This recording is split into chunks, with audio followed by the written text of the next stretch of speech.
মৃত্যুর সাথে পাঞ্জা, আমি উন্মাদ, আমি ঝঞ্ঝা। ওসমান হাদী হত্যার বিচার হবে দ্রুত বিচার ট্রাইব্যুনালে, এমনটাই জানিয়েছেন আইন উপদেষ্টা আসিফ নজরুল।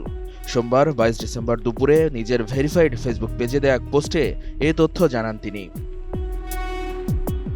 আইন উপদেষ্টা বলেন, দ্রুত বিচার ট্রাইব্যুনাল আইন 2002 এর 10 ধারা অনুযায়ী পুলিশ রিপোর্ট পাওয়ার পর সর্বোচ্চ 90 দিনের মধ্যেই এই মামলার বিচার শেষ করা হবে।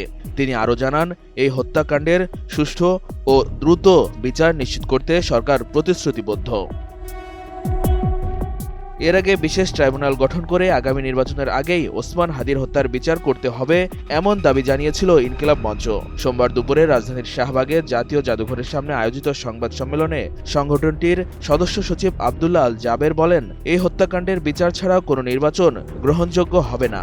অতি দ্রুত একটা দ্রুত বিচারিক ট্রাইব্যুনাল আপনাদের গঠন করতে হবে, যেখানে এই ঘটনার সাথে যারা জড়িত তাদেরকে অতি দ্রুত বাংলাদেশের বিভিন্ন গোয়েন্দা সংস্থার যে সর্বোচ্চ যারা ইন্টেলিজেন্স আছে তাদেরকে প্রয়োজনে আপনারা এর সাথে যুক্ত করে একটা দ্রুত বিচারিক ট্রাইব্যুনাল গঠন করেন।